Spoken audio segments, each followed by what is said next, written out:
नमस्कार. मी डॉक्टर निलेश श्रीधरराव वझिरे, विषय विशेषज्ञ पीक संरक्षण, कृषी विज्ञान केंद्र सेलसुरा, जिल्हा वर्धा येथे कार्यरत आहे. शेतकरी मित्रांनो, हरभरा पिकावरील घाटेअळीचे व्यवस्थापन याविषयी आपण आज मार्गदर्शन घेऊया. हरभरा हे रब्बी हंगामातील प्रमुख दाडवर्गीय पीक असून सद्यस्थितीत वाढीच्या अवस्थेत आहे. कमी उत्पन्न मिळण्याच्या विविध कारणांपैकी किडींपासून, विशेषतः घाटेअळीपासून जवळपास 30 ते 40% नुकसान होते. त्यामुळे घाटेअळीचा प्रादुर्भाव कमी करण्यासाठी एकात्मिक कीड व्यवस्थापन पद्धतीचा अवलंब करणे गरजेचे आहे. मादी पिकाच्या पाना-फुलांवर अथवा कोवळ्या शेंड्यांवर मादी 150 ते 300 गोलाकार, चकचकीत, हिरवट, पिवळसर रंगाची अंडी घालतात. अंड्यामधून 6 ते 7 दिवसात भुरकट पांढऱ्या अळ्या बाहेर येतात. अळीची पूर्ण वाढ 15 ते 20 दिवसात पूर्ण होते. पूर्ण वाढलेली अळी 40 ते 50 मिलीमीटर लांब, गडद हिरव्या किंवा तपकिरी करड्या रंगाची असून तिच्या शरीरावर दोन्ही बाजूस करड्या अथवा पांढऱ्या रंगाच्या पट्ट्या असतात. कोश तांबड्या रंगाचे असून कोशातून रात्रीच्या वेळी पतंग बाहेर निघतात.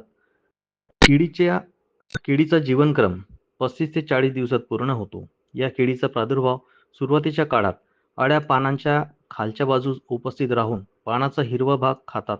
त्यामुळे पानांवर पांढरे डाग दिसून येतात.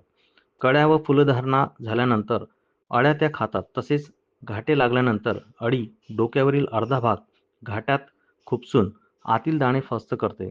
त्यामुळे घाट्यावर अनियमित गोलाकार छिद्रे आढळून येतात. घाटेअळीच्या व्यवस्थापनाकरता पीक फुलोरावस्थेत किंवा घाटे भरताना अळीचा प्रादुर्भाव दिसल्यास मोठ्या अळ्या हाताने वेचून रॉकेल मिश्रित पाण्यात टाकून त्याचा नाश करावा. पिकामध्ये पक्ष्यांना बसण्यासाठी तुरीच्या उंच काठ्या अथवा इंग्रजी टी आकाराच्या हेक्टरी 20 ते 25 काठ्या पक्षीथांबी म्हणून रोवाव्यात. 1 हेक्टर क्षेत्रफळामध्ये 4 ते 5 कामगंध सापळे बांबूच्या साहाय्याने पिकाच्या उंचीपेक्षा अधिक उंचीवर अडकवून गोडीसह उभारावीत.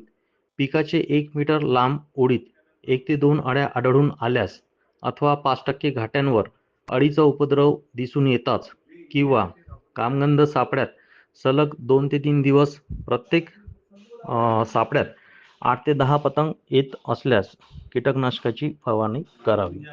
पहिली फवारणी पीक 50% फुलोरावस्थेत असताना 5% निंबोळी अर्क किंवा अझाडिरॅक्टिन 300 ppm 50 मिली किंवा बिव्हेरिया बॅसियाना 1% WP 60 ग्रॅम प्रति 10 लिटर पाण्यात मिसळून फवारणी करावी. किंवा HNPV 500 रोगग्रस्त अळ्यांचा अर्क प्रति हेक्टरी फवारा किंवा क्विनोलफॉस 25% प्रवाही 20 मिली प्रति 10 लिटर पाण्यात मिसळून फवारणी करावी.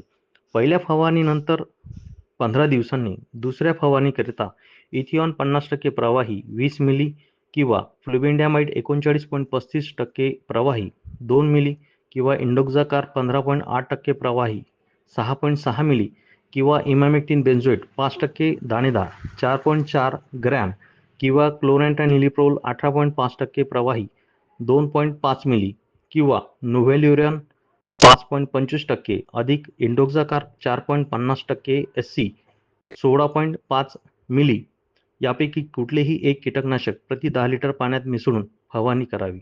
धन्यवाद.